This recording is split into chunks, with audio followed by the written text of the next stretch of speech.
জিজ্ঞাসা করেন কতদিন ধরে কবরে কোরআন পড়েন? বলছে কবরে কতদিন ধরে কোরআন পড়ি জানি না, তবে কবরে শিশি এক খতম নয়, দুই খতম নয়, বরং ৭০,০০০ খতম পড়েছি। কত হাজার? ৭০,০০০। আল্লাহর ওলিকে হাফেজে কোরআন বলছেন, ও আল্লাহর ওলি, হাফেজে কোরআন বলছেন আমার ৭০,০০০ খতম বিক্রি করে দেব। কাকে বিক্রি করবেন? বলছে দুনিয়ায় বেঁচে থাকা বান্দা একবার সুবহানাল্লাহ বলবে, ওই সুবহানাল্লাহর সওয়াবটা যদি আমাকে দিয়ে দেয়, বিনিময়ে আমি তাকে ৭০,০০০ খতম দিয়ে দেব। জোরে বলুন না সুবহানাল্লাহ। জি মাশাআল্লাহ। ভাইরা, তা আমি আপনাদের কাছে বলছিলাম আল্লাহর ভয়, আল্লাহর ভয় অন্তরে আমাদের ভিতরে নাই। মেয়েটি বলছে না আমি পানি দেব না, পানি যদি দেই কেউ না দেখতে পাক, কে দেখতে পাবে? আল্লাহ দেখতে পাবে। আচ্ছা আপনাদের কাছে বলবো, এখানে আমরা যারা আছি সত্যি কথাটা বলবেন, একটু মনিটরটা দিয়ে হালকা সত্যি কথা বলেন। ফেসবুক চালাতে চালাতে রাত পার হয়েছে এমন লোক মমিনপুরি পাওয়া যাবে না? যাবে না? কেউ কথা বলে না। পাওয়া যাবে না ভাই? পাওয়া যাবে। জুয়া খেলতে খেলতে রাত পার হয়ে গেছে, পাওয়া যাবে। তাস খেলতে খেলতে রাত পার হয়েছে, পাওয়া যাবে। ঘোলা পানি খেতে খেতে, তোলো পানি আর কি, যেটা খেতে খেতে রাত পার হয়ে গেছে, এটাও পাওয়া যাবে। কিন্তু আল্লাহর ভয়েতে চোখের পানি ফেলতে ফেলতে রাত পার হয়েছে, এই লোক পাওয়া যাবে বলে মনে হয়? দূরবীন নিয়ে আসতে হবে, তাও পাওয়া যাবে? তাও পাওয়া যাবে। ফেসবুকে রাত পার হচ্ছে এমন লোক সংখ্যায় অন্তত 99% পাওয়া যাবে না? যাবে না ভাই? শুধু দেখো, আর ও ঠেললি তো শেষ নেই, ওর কোনো শেষ নেই, ঠেলেই যাবে, ঠেলেই যাবে, ঠেলেই যাবে। হঠাৎ মুয়াজ্জিন মসজিদ থেকে বলবে আসসালাতু খায়রুম মিনান নাওম, তখন সব ভোর হয়ে গেল। এইবার কম্বলটা কায়দা করে মুড়ি দেবে, 10টার সময় চোখ ডলতে ডলতে উঠবে। বিরাট চালাক লোক, তাই তো নাকি ভাই? একটু জোরে বলে। ও বেশি চালাক। আর বোকা কারা? ওই ফজরের যখন আজান দেয় তখন কাঁপতে কাঁপতে মসজিদে আসে, তখন বলে বোকা বোঝে না, ঠান্ডা ঢুকবে নাকে, সর্দি হবে, হাঁচি হবে, সাইনাস হবে, এই রোগ হবে, সেই রোগ হবে। বোকা তাই মসজিদে যায়, আর চালাক তো 10টায় ওঠে, বোকা সকালবেলা ওঠে। আজকের আমার শুরু হয়নি, আজকে আমার আলোচনা হবে বোকা কারা, চালাক কারা, ইনশাআল্লাহ। দেখি ঘুমটা আপনি তাড়িয়ে দিয়ে একটু তৈরি হন, আর আমার আলোচনা শুরু হবে। 12:30 পর্যন্ত সময় দেওয়া হয়েছে ইনশাআল্লাহ, তার 1 মিনিট আগেও যাবে না। আর যদি একটা 2-1 মিনিট এদিক ওদিক হয় অসুবিধা হবে না তো? ইনশাআল্লাহ, ইনশাআল্লাহ। তাহলে একবার আওয়াজ দেন নারে তাকবীর। আল্লাহর ভয়, আল্লাহর ভয় বলতে তাহলে বলুন আল্লাহর ভয় আমাদের অন্তরের ভিতরে নাই। হযরত ওমর ফারুক রাদিয়াল্লাহু তাআলা অবাক হয়ে গেলেন, ওই মেয়েটির ভিতরে কেমন আল্লাহর ভয়। হযরত ওমর বলছেন আমার গায়ের লোম খাড়া হয়ে গেল, ওই মেয়েটির ভিতরে আল্লাহর ভয়। ও সোনার ভাই আমার, আল্লাহর ভয় যদি অন্তরের ভিতরে থাকে, ওই মানুষটা কোনোদিন গুনার কাজ করতে পারে না। যখন করতে যাবে তখন মনে করবে কেউ না দেখতে পেল, আমার আল্লাহ দেখছেন, আমি কাজ করব না। জেনা করতে গেলে মনের ভিতরে তো হবে কেউ না দেখতে পেল, আমার আল্লাহ দেখতে পান। ভাইরা আমার, তাস খেলতে গেলে মনে হবে কেউ না দেখতে পেলে আমার আল্লাহ দেখতে পাবেন, ওটা আমি করব না। এখন এখানে যারা আছেন বলুন আল্লাহ আমাদের কর্মগুলো সব দেখতে পান না? পান না? একটু জোরে বলে। পাই। আল্লাহ কত দূর বলুন তো? আসলে এগুলো তো আমরা জানি না আল্লাহ কত দূর। আল্লাহ দেখছেন না, দেখছেন না। আল্লাহ বলছে বান্দা আমি বেশি দূর না, নাহনু আকরাবু ইলাইহি মিন হাবলিল ওয়ারিদ, তোমার ঘাড়ে যে শিরাটা আছে ওর থেকে নিকটে আমি আল্লাহ রইলাম। একটু জোরে বলুন না সুবহানাল্লাহ। আল্লাহ সব দেখতে পাচ্ছেন, তারপরেও ফেরেশতা দিয়ে রেখেছেন কিরামান কাতিবিন, সব লিখছেন, সব লেখা হচ্ছে। একদিন আমাদের এই ডায়েরিটা লেখা শেষ হয়ে যাবে, পৃষ্ঠা উল্টানি শেষ হয়ে যাবে, একদিন খতম হয়ে যাবে। ফাইদা জাজালহুম লা ইস্তাখিরুনা সাআতান ওয়া লা ইস্তাকদিমুন, একদিন পৃষ্ঠা শেষ হয়ে যাবে, ঠিক নির্বাচিত সময় আমাদের মৃত্যু হয়ে যাবে। বসিরহাট হুজুর লিখেছেন মুমিন ব্যক্তির নিশানা, আপনাদের তো মমিনপুর গ্রামের নাম, আর হুজুর লিখেছেন মুমিন ব্যক্তির নিশানা ইন্তেকালের পরে নাকের মাথাটা হালকা ডান দিকে বেঁকে যাবে, কপাল থেকে চাওয়াল থেকে ঘাম ঘাম হবে, তখন বুঝতে পারবে ইনি হলেন প্রকৃত মুমিন। জোরে বলুন না সুবহানাল্লাহ। কাল লেখার কথা কে লিখেছেন ভাই? বৈশাখ হুজুর লিখেছেন। মুমিন ব্যক্তির নিশানা। আমাদের তো ঘাড় ঘোরে না। হুজুর বলে হুজুর তা কি হবে, তা গামছা আলটা করে দেয়, একটু যদি কাবার দিক ঘোরে, না ঘুরিয়ে ঘুরিয়ে সেদিন আর কি করে ঘুরবে বললি? মুমিন ইন্তেকাল হবে অলরেডি তার মাথাটা ডান দিকে ঘুরে যাবে। কেন? তার মুমিনটা হবে, তার নাকের মাথাটা ডান দিকে হালকা বেঁকে যাবে। হুজুর আল্লামা লিখেছেন মৃত্যু হবে, তারপরে কপাল থেকে চাওয়াল থেকে ঘাম ঘাম হবে, বুঝতে পারবেন ইনি হলেন মুমিন। মুমিনের ভিতরে কার ভয় থাকে ভাই? জোরে বলে আল্লাহর ভয়। ভাই আমার মানুষ যখন ইন্তেকাল হয়ে যায়, তার প্রথম বন্ধু দুনিয়া চলে যায়। দুনিয়াকে বলে দুনিয়া কিসের জন্য চলে যাস? দুনিয়া বলে বোকা, তুই আমার জন্য পাগল ছিলি, আমি তোর জন্য পাগল ছিলাম না। ইমাম গাজ্জালী রাহমাতুল্লাহ আলাইহি মুকাশশাফাতুল কুলুব গ্রন্থের ভিতরে লিখেছেন, ভাইরা আমার দৃষ্টান্ত দিয়েছেন দুনিয়া সম্পর্কে।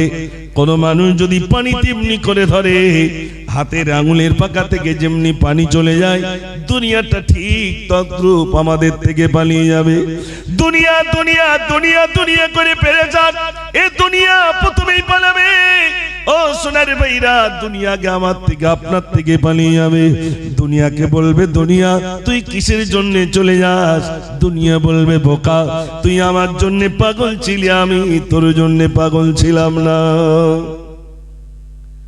ভাইরা আমার বসে আল্লামা আল্লামা রুহুল আমিন শাহ রাহমাতুল্লাহ আলাইহি ভাইরা আমার তাসাউফ তত্ত্বের ভিতরে লিখেছেন।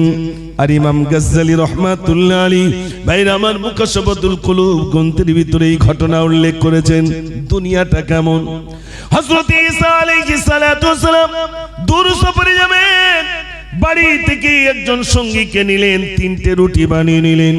সঙ্গীকে বললেন সঙ্গী চলো দূর সফরে যাব, আজ দূর সফরে যাব, চলো বাবা। সঙ্গীকে নিলেন, বাড়ি থেকে 3টে রুটি বানিয়ে নিলেন, দূর সফরে চলে গেলেন। ক্ষুধা পেয়ে গেল। ঈসা নবী বললেন সঙ্গী গতকাল রুটি এনেছিলাম, রুটি দুটো 3টি বার করো।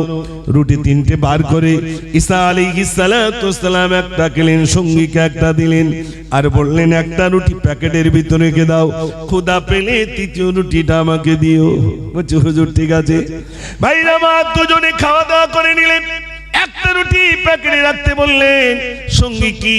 এবার সঙ্গী আর হযরত ঈসা আলাইহিস সালাতু ওয়াস সালাম দুজনে যখন আবার চলছেন, রাত হয়ে গেল। সঙ্গীকে বললেন সঙ্গী রে, গত রাতে রুটি খেয়েছিলাম, একটা রুটি তোমার প্যাকেটে রেখে দিয়েছিলাম, রুটিটা বার করো।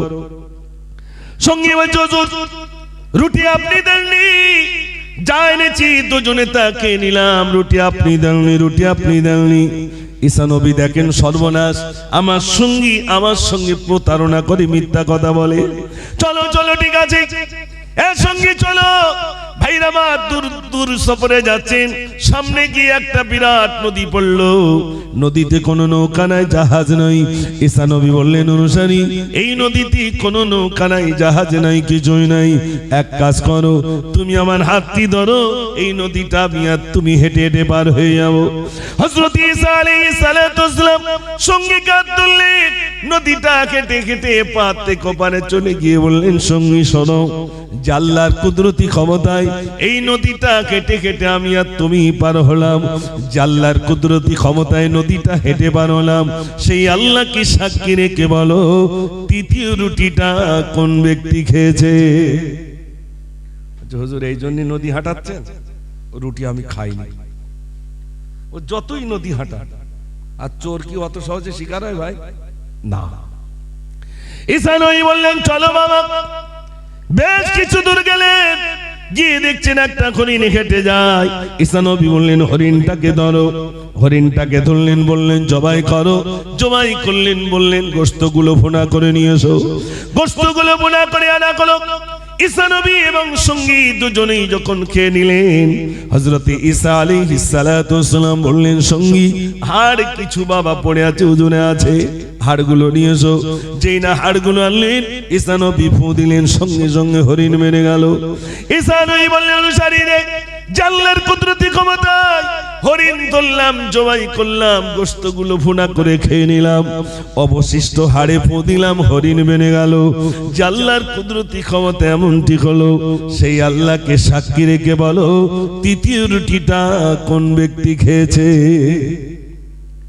সঙ্গী বলছে, হুজুর একবার নদী হাঁটাচ্ছেন আর একবার হরিণ তৈরি করছেন। বলছি তো আমি রুটি খাইনি। খাওনি বাবা? না হুজুর, খাইনি। ঈসা নবী বললেন, চলো বাবা। বেশ কিছু দূর গেলেন, বললেন, বাবা কিছু মাটি নিয়ে এসো। মাটি আনলেন, মাটিটাকে তিনটে ভাগ করলেন, তিন দোলা করলেন। ঈসা নবী ফু দিলেন, মাটি আর মাটি নাই, সোনা হয়ে গেল। যেই না সোনা হলো, ঈসা নবী বললেন, অনুসারী, তুমি একটা রুটি খেয়েছো, তুমি একটা সোনার দোলা নাও। আমি একটা রুটি খেয়েছি, আমি একটা সোনার দোলা নেব। আর তৃতীয় রুটিটা যে খেয়েছে, তৃতীয় সোনার দোলাটা কিন্তু তাকে দেব। হুজুর ভাগ আমি করবো? তো করো। সঙ্গে বলছে, হুজুর প্রথম রুটিটা আপনি খেয়েছেন, আপনি একটা সোনার দোলা নেন। দ্বিতীয় রুটিটা আমি খেয়েছি, দ্বিতীয় সোনার দোলাটা আমি নেব। হুজুর আমার বড় ক্ষুধা পেয়েছিল বলে তৃতীয় রুটিটা আমি খেলাম, অতএব তৃতীয় সোনার দোলাটা কিন্তু আমি পাবো। এতক্ষণ শিকার হয়েছে কেন? তাহলে হুজুর সোনা তো রাস্তাতে চাচা টর্চ লাইট মারতে মারতে যায়, যদি চিকচিক করে তুলবে না? তুলবে না? একটু জোরে বলে, তুলে এদিক ওদিক দেখবে সোনা না কেনা। তারপর বাড়ি পর্যন্ত নিয়ে যাবে, চাচির দেখাবে, দেখো দিন এটা সোনা না কেনা। চাচি যদি ডিসিশন লাইন কোথার থেকে সব তুলে নিয়েছো কেনা, তখন মনটা সান্ত্বনা হবে যে না ওটা কেনা। আর যদি চাচি বলে সোনা, তাহলে কাজ বেঁধে যাবে, ওই রাস্তায় বারবার যাবে। ঠিক বলছি না ভুল বলছি? সোনা। সঙ্গে বলছে, হুজুর হযরত ঈসা আলাইহিস সালাতু ওয়াসসালাম বললেন, তাহলে এক কাজ করো, দুটো সোনার মালিক তুমি, আর এটার আমার কাছে রাখবো, কোন এটাও দিয়ে দিলাম। তাহলে কটার মালিক হলো? তিনটে সোনার দোলার মালিক। শোনেন ভাইরা, ঘুম পাচ্ছে না তো আপনাদের? দেখি ঘুম ছাড়েন, একটা ওষুধ দিয়ে স্পিচ করতে, বুঝতে পারছি যে এই লোক মনে আর গজল টল বলে না। বলবো ইনশাআল্লাহ। দেখি আওয়াজ দেখি আপনাদের, নারে তাকবীর। এরম আওয়াজে হবে না, একটু জোরে দিতে হবে, নারে তাকবীর। আপনাদের মসজিদের মুয়াজ্জিন আর কয়েক ঘন্টা পর দেখবেন বলবেন, আল্লাহু আকবার, আল্লাহু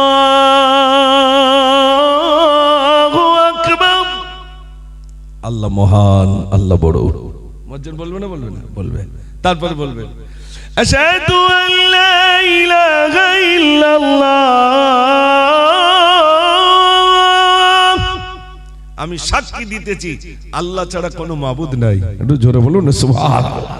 মুয়াজ্জিন আবার বলবেন, আশহাদু আন্না মুহাম্মাদার রাসূলুল্লাহ, আমি আরো সাক্ষী দিচ্ছি মুহাম্মদ সাল্লাল্লাহু আলাইহি ওয়াসাল্লাম আল্লাহর রাসূল।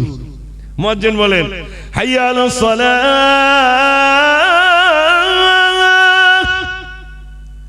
তার মানে কি চার দোকানের দিক যাও? আরে কেউ কথা বলে না। হাইয়া আলাস সালাহ, এসো নামাজের দিকে, এসো নামাজের দিকে। তারপর বলে, হাইয়া আলাল ফালাহ,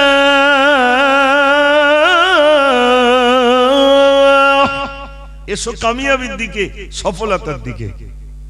নামাজে আসলেই তো সফলতা, নাকি ভাই? তারপর মুয়াজ্জিন ভোরবেলা বলছেন, আসসালাতু খায়রুম মিনান নাওম। তার মানে 10টার সময় তোমরা সব ঘুম থেকে উঠো, নাকি? ঘুম থেকে নামাজ উঠতো। মুয়াজ্জিন আবার বলছেন, আল্লাহু আকবার, আল্লাহু আকবার, আল্লাহ মহান, আল্লাহ বড়, লা ইলাহা ইল্লাল্লাহ, নেই কোনো মাবুদ আল্লাহ ছাড়া। একটু জোরে বলুন না সুবহানাল্লাহ। মুয়াজ্জিন প্রত্যেকদিন 5 বার বক্তব্য রাখে। ও মিলাদ শুনিনি, আজানলি দেখবেন কিছু মহিলারা মাথায় শাড়ি দেয় না, ওরা একটু তাড়াতাড়ি মাথায় শাড়ি দেয়। ওরা মনে করে আজানলি মাথায় শাড়ি দিতে নামাজ পড়তে হয় না। আর কিছু চার দোকানে ওই টিভি বসা নিয়ে রয়েছে, আর ওই 1 কাপ চা খাবে, 45 মিনিট ধরে চুমুট দিবার, শুধু দেখবে। ওরে সর্বনাশ, মজা লাগছে। যেই আজান, এই সাউন্ড অফ কর, সাউন্ড অফ কর, সাউন্ড অফ কর। ওরা মনে করে আজান হলে কি করতে হয়? টিভি সাউন্ড অফ করতে হয়। আর যখন ভোরবেলা বলে আসসালাতু খায়রুম মিনান নাওম, তখন কিছু লোক রে ফার্স্ট ট্রেন চলে যাচ্ছে, তাড়াতাড়ি চল স্টেশনে যেতে হবে। এরকম আছে না নাই? এই তিন ধরনের প্লেয়ার, এনারা মনে করে আজান হলে এইগুলো করতে হয়। আজান হলে কি এইগুলো ভাই? বুঝলাম না।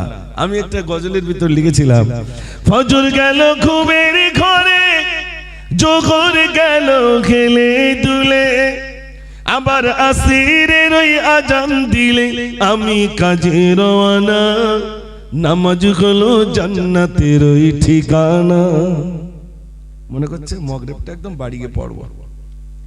মাগরিবের ওই আজান শুনি, চা খেতে ওই বসি আমি, সবাই অজু করে যায় যে দেখি আমার নামাজ হলো না, নামাজ হলো জান্নাতের ওই ঠিকানা।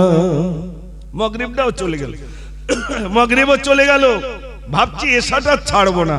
চার দোকানদার যদিও হিন্দু, বলছে এ তোমাদের আজান হচ্ছে মসজিদ যাবে না? তো যাওয়ার অজু নি, তো কি জানি তোমার অজু আবার কি জিনিসটা আমি জানি না, সবাই যাচ্ছে তাই বলছি। ইস, হিন্দু ভাইরা মনে করিয়ে দিচ্ছে মসজিদ যাও, আর আমি চার দোকানে সুসুর করে বসে রয়েছি, যাবো না। আহা, মাগরিবের নামাজটা হয়ে গেল। এশারা জান দিলে পরে ভাবি পড়বো নামাজ ঘরে গিয়ে, বিবি বাচ্চাকে দেই কোলে তুলে, বিবির কাজই ফুরায় না, নামাজ হলো জান্নাতের ওই ঠিকানা। পাঁচ ওয়াক্ত প্রত্যেকদিন যাচ্ছে, তাই কবি লিখেছেন, এমন ভাবে দিন কাটিলে কবরেতে কি বলিবে, বলি ও মুজাফফর তুমি জানো নামাজ পড়া ছেড়ো না, নামাজ হলো জান্নাতের ওই ঠিকানা। জোরে বলুন না সুবহানাল্লাহ। শোনাবো ইনশাআল্লাহ, শোনেন তো। বলছিলাম দুনিয়া, ঈসা নবী বললেন তিনটি দিয়ে দিলাম, তাহলে কটা সোনার মালিক হলো? তিনটে সোনার মালিক। ও দেখছি হুজুরিরার দরকার নেই, তিনটে সোনার মালিক। ও রাত্রি প্যাকেটের ভিতরে তিনটে সোনা নিয়ে রাস্তা দিয়ে যাচ্ছে, আর দুটো ডাকাতের দল আসছে। এই রাত্রে তুই কোথায় যাস? বাড়ি যাই। প্যাকেটে কি? কিচ্ছু নেই। এই দেখা, দেখাবো না। আগে দেখা বলছি, দেখাবো না। পকেট থেকে ছুরি বার করে একদম মেরে দেবো। ভাই মারিস না। প্যাকেটে তিনটে সোনার দোলা, তোরা দুজন আর আমি একজন, সোন ভাগে ভাগ করে নেবো। চল, রাত্রে এক জায়গায় সোনা তিনটে বন্টন করবে। একজন বলছে দুদিন হলো চুরি করতে বেরিয়েছি, কিচ্ছু খাইনি, সোনা নিয়ে কি করবো যদি মারা যাই? এক কাজ কর না, আমাদের মধ্য থেকে একজন বাজারে যাক, কিছু খাদ্য কিনে আনুক। ভাইরা আমার একজন চলে গেল বাজারে, বাজার থেকে হোটেল থেকে খেয়ে নিল, আর বলল ভাই দুটো পার্সেল করে দেন, দুটো প্যাকেট বানিয়ে দেন। দুটো খাদ্যের প্যাকেট বানানো হলো, এ প্যাকেট 20 দিল, প্যাকেটে 20 দিল। ঝুলি ঝুলি আনচার বলছে বন্ধুরে তিনটে সোনার দোলা না না না না, আমি তো জনমের মতো হোটেল থেকে খেয়ে নিলাম, আর তোদের জন্য 20 মাকা খাদ্য নিয়ে যায়, তোরা দুজন খাবি, তোরা দুজন তো মারা যাবি, আর তিনটে সোনার মালিক আমি একা হব। এর টার্গেট সোনা আমি নেবো। আর যে দুজন সোনা চৌকি দিচ্ছে বলছে বন্ধু ছুরি ধার দাও, যেই আসবো পেটে মারবো ছুরি। এদের টার্গেট আমরা নেবো, ওর টার্গেট আমরা নেবো। ও সোনা নিয়ে খাদ্য ঝুলিয়ে ঝুলিয়ে আনছে, যে এদের সামনে এসেছে মারলো পেটে ছুরি, সঙ্গে সঙ্গে পড়ে গেল, মারা গেল। তিনটে সোনার মালিকেরা দুজন হলো বটে। বলছে বন্ধু ওই খিদের জন্যই তোর পাঠিয়েছিলাম হোটেলে, তো দেখো মরিয়ে গেছে, কিন্তু দুই হাতে দুটো কি আছে? খাবার আছে। তুমি একটা নাও, আমি একটা নিই। ই একটা নিল, ও একটা নিল। কত বছর? 750 বছর। মোগল পিরিয়ড 750 বছর দেশ চালানোর পরে যদি মনে করতেন মন্দির রাখবো না, তা কি থাকতো বলে মনে হয়? না, বরং তানারা মন্দির বানিয়ে দিয়েছেন।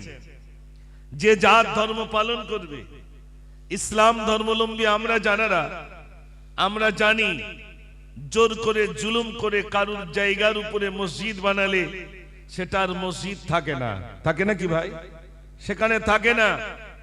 আমরা জানারা এখানে আছি, আজ এই হিন্দুস্তানে মোগল পিরিয়ড বিদায় নেওয়ার পরে ইংরেজ তারা দেশ চালিয়েছিল 190 বছর। 190 বছর পরে দেশ স্বাধীন হয়েছে এই মাত্র 70 বছর, তাই তো নাকি? আনুমানিক যদি 70 বছর বলা যায়, এর ভিতরে বাবরি মসজিদ শহীদ করে দেওয়া হলো, কত মসজিদ বুলডোজার দিয়ে ভেঙে দেওয়া হলো, কত মাদ্রাসা শেষ করে দেওয়া হলো, কত মানুষকে পরিকল্পনা করে মুসলমান বলে তাকে হত্যা করে বিদায় দিয়ে দেওয়া হলো। আর গতকালকের সংবাদ, মসজিদে আজান দেওয়াকে কেন্দ্র করে 2 লক্ষ টাকা তাকে জরিমানা করেছে। ঘুমাচ্ছেন না তো ভাই?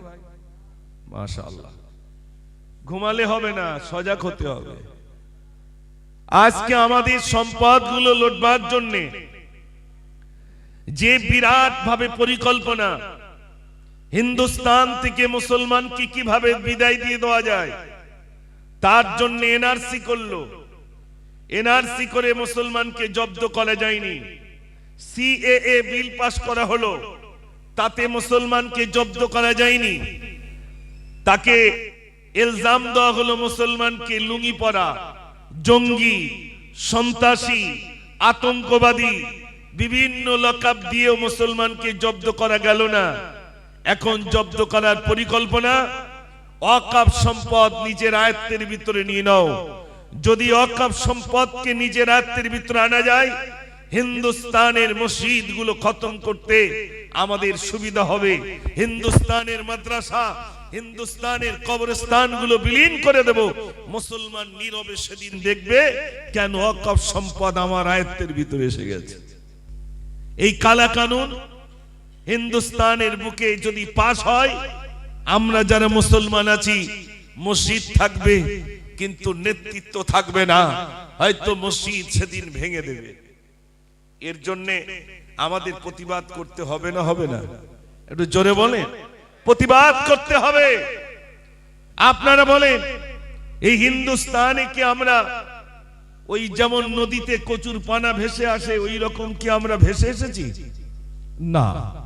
মুসলমানের অনেক রক্ত, হিন্দুস্তানে সব থেকে বেশি রক্ত গেছে মুসলমানের। কথাটা আমার নয়। দিল্লি চলে যান, ইন্ডিয়া গেটে চলে যান, যেখানে আজও পর্যন্ত লেখা আছে মুসলমানের সংখ্যা এই হিন্দুস্তানে সব থেকে বেশি যদি রক্ত দিতে হয় ইংরেজদের হাতে এই দেশকে স্বাধীন করতে, সেটা হলো মুসলমান। একটু জোরে বলুন না সুবহানাল্লাহ। আর সেই মুসলমানকে তাড়ানোর জন্য, সেই মুসলমানের উপাসনালয়গুলো ভাঙার জন্য, সেই মুসলমানকে আতঙ্কবাদী, জঙ্গি বলে তকমা দিতে তাদের কোনো লজ্জা নেই। আপনারা বলুন, সোশ্যাল মিডিয়ায় দেখছেন, পার্শ্ববর্তী দেশ সব তারাও দেখছেন, আর সোশ্যাল মিডিয়া একে অবশ্যই দেখছেন। বলুন, আমাদের হিন্দুস্তানে একটা দাড়িওয়ালা, একটা টুপিওয়ালা, দাড়িওয়ালা দাড়ি ধরে টানচার বলছে জয় শ্রীরাম বলতে হবে। আপনারা বলুন, বাংলাদেশ বলি, পাকিস্তান বলি, সুদান বলি, আফগানিস্তান বলি, তারপরে ইরাক বলি, কুয়েত বলি, তুর্কি বলি, যে সমস্ত ইসলামিক কান্ট্রি রয়েছে, দেখেছেন যেখানে হিন্দু ভাইরা বসবাস করছেন, কাউকে জোর করে বলেছে নারাই তাকবীর আল্লাহু আকবার না বললে ট্রেন থেকে ফেলে দেবো, বাস থেকে নামিয়ে দেবো, পেটাই করবো, এরকম সোশ্যাল মিডিয়ায় কেউ দেখেছেন? এটা হ্যাঁ না জোরে বলেন। আপনাদের ভয় পাচ্ছে না তো? মাশাআল্লাহ, একবার আওয়াজ দেন দেখি, নারে তাকবীর। জোরে আওয়াজ দেন, আল্লাহর নাম জোরে নেন, নারে তাকবীর। এই ময়দানে এই আওয়াজ দিতে হবে যে আওয়াজে শয়তান পালিয়েছে, যে আওয়াজে ঈমানি শক্তিদের, ঈমানি তাকত আর শক্তির কারণে বেঈমানেরা পিছু হটতে বাধ্য হয়েছে, সেটাই নারে তাকবীর ধ্বনিতে। কি হয়েছে? কিছু বলবা?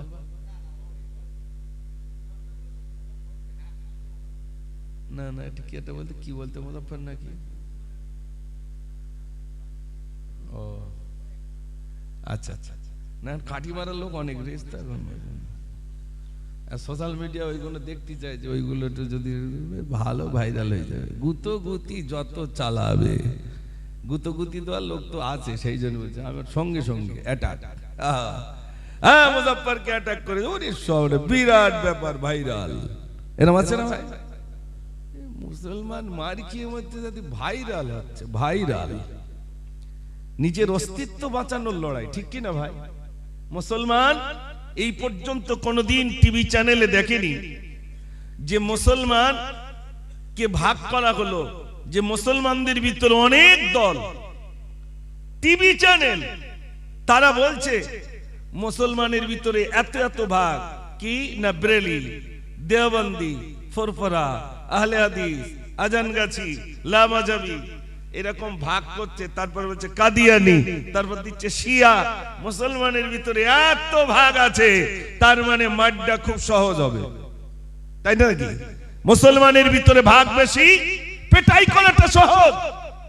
আর মুসলমানের ভিতরে যদি ইউনিটি থাকে, তাহলে পেটাই করাটা কি সম্ভব হবে? একটু জোরে কথা বলেন না। ওরা বুঝে নিয়েছে মুসলমানের ভিতরে অনেক ভাগ, অনেক দল, পেটাই করাটা আমাদের জন্য সহজ হবে। ও সোনার ভাইরা, তাই আমি মমিনপুরের ভাইদের কাছে বলবো, আগামী দিনে মসজিদগুলো বাঁচানোর জন্য এই ওয়াকফ সম্পদ যাতে হস্তক্ষেপ না করতে পারে, ওয়াকফ সম্পদ যাতে কালা কানুন আইন পাস করে ওয়াকফ সম্পদ যাতে না নিজের আয়ত্তের ভিতরে আনতে পারে, তার জন্য আগামী দিনে আমাদের ময়দানে যেতে হবে না, হবে না ভাই? যেতে হবে। মনে রাখবেন, পাশেই বাংলাদেশ, বাংলাদেশ আর আমাদের হিন্দুস্তান। বাংলাদেশ যখন ভাগ হয়ে যায়, আমাদের হিন্দুস্তান থেকে অনেক মুসলমান সেদিকে চলে গিয়েছিলেন, আর ওখান থেকে অনেক হিন্দু ভাই এপারে এসেছিলেন। কিন্তু আমরা কেন যাইনি? প্রশ্ন থাকে না, থাকে না?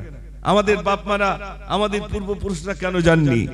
আমাদের পূর্বপুরুষরা এজন্য যাননি, যদি এই মমিনপুর থেকে চলে যায়, এই মসজিদে আজান বন্ধ হয়ে যাবে। যদি হয়তো আমি এই হিন্দুস্তান ছেড়ে যদি চলে যাই, আমার বাপের কবরের পাশে গিয়ে আমি আর জিয়ারত করতে পারবো না, মায়ের কবরের পাশে গিয়ে দুটো হাত তুলে কাঁদতে পারবো না। হিন্দুস্তানের জন্য আমার আব্বা যেমনি মহাব্বত করে এই মাটিকে মহাব্বত করে এই মাটিতে শুয়েছেন, আমিও আমার উপরে যত জুলুম আসবে আর যত আমার উপরে অত্যাচার আসবে, আমাকে যদি শহীদ করে দেয়, আমার বডিটাই হিন্দুস্তানের মাটিতে দাফন হোক। কেন? এই হিন্দুস্তানের মাটিকে আমার আব্বা প্যার করেছেন, পূর্বপুরুষ প্যার করেছেন। হিন্দুস্তানের মাটিতে বড় বড় আল্লাহর ওলি তানারা শুয়ে রয়েছেন। অতএব আমি হিন্দুস্তানের মাটিতে শোবো, আমি অন্য দেশে যাব না। আমাদের পূর্বপুরুষরা এই জন্য হিন্দুস্তানে রয়ে গিয়েছিলেন।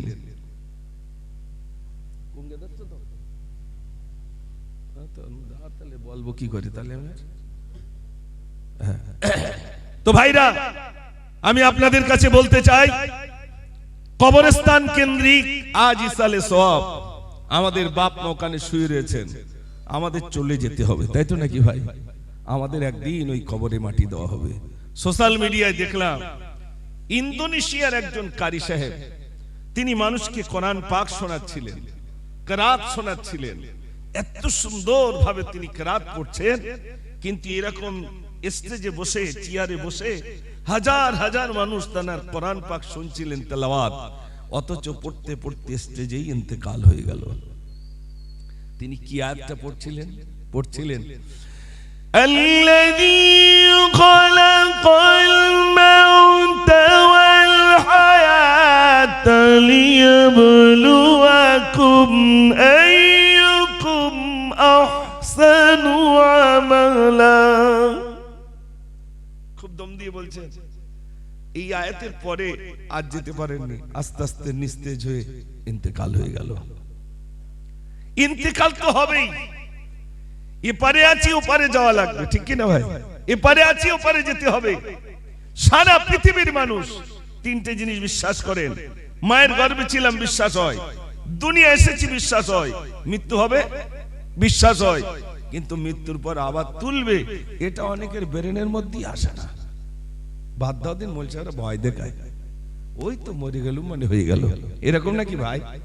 এটা এমন বলেন না? না, আল্লাহ তো কোরআন পাকে কি বলে দিয়েছে জানেন? ইয়া আইয়ুহাল্লাযীনা আমানু তাকুল্লাহা হাক্কা তুকাতিহি ওয়া লা তামুতুন্না ইল্লা ওয়া আনতুম মুসলিমুন। আল্লাহ রাব্বুল আলামিন বলেন, হে বিশ্বাসীগণ, আমার বান্দানা তোমরা আমাকে ভয় করো, ভয় করার মতো ভয় করো। তারপরে বলছেন অতক্ষণ পর্যন্ত মৃত্যুবরণ করো না, যতক্ষণ পর্যন্ত প্রকৃত মুসলমান না হতে পারবে ততক্ষণ পর্যন্ত মৃত্যুবরণ করো না। প্রকৃত মুসলমান, প্রকৃত মুসলমান যে চার দোকানে অনেকে বসে বসে বলে বাদ দাও দিন, ওটা নামাজ পড়লে কি হবে, ওখান থেকে আমার ঈমান বিরাট পাকা। এরকম কিছু মুফতি সাহেব আছে না ভাই, নামাজ পড়লি কি ওদের তো আমার ঈমানের বিরাট জোর। ওরে বাবা, নামাজ পড়ে যা পাওয়ার আনতে পারেনি, নামাজ না পড়ি এত পাওয়ারের জোর, ঈমানের জোর। বলে ও ভাইরা, এই আয়াতের ভিতরে দুটো দিক। ইয়া আইয়ুহাল্লাযীনা আমানুত্তাকুল্লাহ, হে বিশ্বাসীগণ আমাকে ভয় করো। শুধু ভয় না, ভয় করার মতো ভয় করো। আর একটা বলছেন অতক্ষণ পর্যন্ত মৃত্যুবরণ করে না, যতক্ষণ পর্যন্ত প্রকৃত মুসলমান না হতে পারবে। প্রকৃত মুসলমান আর আল্লাহর ভয় একটা দিক আপনাদের কাছে বলি। আল্লাহর ভয় কি এখন আমাদের অন্তরে আছে বলে মনে হয়? একটু জোরে বলে না। একটু দৃষ্টান্ত দিই। হযরত ওমর ফারুক রাদিয়াল্লাহু তাআলা গভীর রজনীতে অলিতে গলিতে ঘোরাফেরা করেন। এমন একটা গলির ভিতরে গেলেন, গিয়ে দেখছেন মার মেয়ের ভিতরে কথোপকথন। মা মেয়েকে বলছে, মেয়েরে গত রাতে কতটা গরুর দুধ হয়েছিল বলো? ছোট্ট মেয়েটি বলছে, মা গত রাতে 10 কেজি দুধ হয়েছিল। আজ কতটা হয়েছে? ছোট্ট মেয়েটি বলছে, মা আজ মাত্র 8 কেজি দুধ হয়েছে। মা বলল, মেয়েরে গত রাতে 10 কেজি, আজ হলো 8 কেজি। সকাল হলে কত মানুষ দুধ নেওয়ার জন্য আসবে, এক কাজ কর তাড়াতাড়ি করে দুধে একটু পানি দিয়ে দে। মেয়েটি বলল, মা যদি দুধে পানি দেই কেউ যদি জানতে পারে সর্বনাশ ঘটবে। মা বলল, মেয়েরে দুধে পানি দিলে কেউ জানতে পারবে না, তাড়াতাড়ি করে পানি দিয়ে দে। মেয়েটি বলল, মা যদি দুধে পানি দিই আমাদের প্রধানমন্ত্রী যদি জানতে পারে সর্বনাশ ঘটবে। মা বলল, মেয়েরে দুধে পানি দিলে প্রধানমন্ত্রী কেউ জানতে পারবে না, তাড়াতাড়ি করে পানি দিয়ে দে। মেয়েটি বলল, মা যদি দুধে পানি দিই দুনিয়ার কেউ যদি না জানতে পারে, আসমানের মালিক, জমিনের মালিক, কুল কায়নাতের মালিক আমার আল্লাহ তিনি তো দেখতে পাবে। একটু জোরে বলুন না সুবহানাল্লাহ। আমরা সুবহানাল্লাহ বলতে চাই না, মাশাআল্লাহ, জাযাকাল্লাহ, ইনশাআল্লাহ এগুলো বলি না। এক জায়গায় জলসায় গেছি, তো গাড়ি থেকে নেমেছে, শুধু সালাম দিচ্ছে আসসালামু আলাইকুম। মানে সে সালাম দিচ্ছে আসসালামু আলাইকুম, আমি বললাম ওয়ালাইকুম আসসালাম। হাতে হাত দিয়ে বলছে মিনহা খালাকনাকুম ওয়া ফিহা নুঈদুকুম। মানে কি সর্বনাশ! ও ভাই, হাতে হাত দিয়ে মিনহা খালাকনাকুম, তাই তখন বলতে দেখো কথা মরি আগে তারপর মাটি দিও। তাহলে হুজুর সে ভুল হয়ে গেছে। কখন সুবহানাল্লাহ বলতে হয়, কখন মাশাআল্লাহ বলতে হয়, কখন জাযাকাল্লাহ বলতে হয়, কখন ইনশাআল্লাহ বলতে হয়। এটা শিখতে হবে না হবে না ভাই? একটু জোরে বলে, শিখতে হবে। আমার কাছে হাই টান কি হয়, সুবহানাল্লাহ বলতে, তারপর সুবহানাল্লাহ বলই। সুবহানাল্লাহ বলে কি হবে জানেন? সুবহানাল্লাহ যেই বলবেন আল্লাহ আমার জন্য আপনার জন্য জান্নাতে একটা গাছ রোপণ করবেন। জোরে বলুন না সুবহানাল্লাহ। এবার শোনেন সুবহানাল্লাহ বলে লাভ কতটা জবরদস্ত। আল্লাহর ওলি রাস্তা দিয়ে চলেছেন, পাশেই দেখছেন একটি কবরস্থান। তো আল্লাহর ওলিদের আল্লাহ একটা ক্ষমতা দিয়েছেন, কাশ্মীর ভিতরে দেখছেন কবরের ভিতরে আল্লাহর একজন হাফেজে কোরআন কবরে শুয়ে শুয়ে কোরআন শরীফ তেলাওয়াত করছেন। আল্লাহর ওলি সালাম দিলেন, আসসালামু আলাইকুম। উত্তর চলে এলো, ওয়া আলাইকুম আসসালাম। আল্লাহ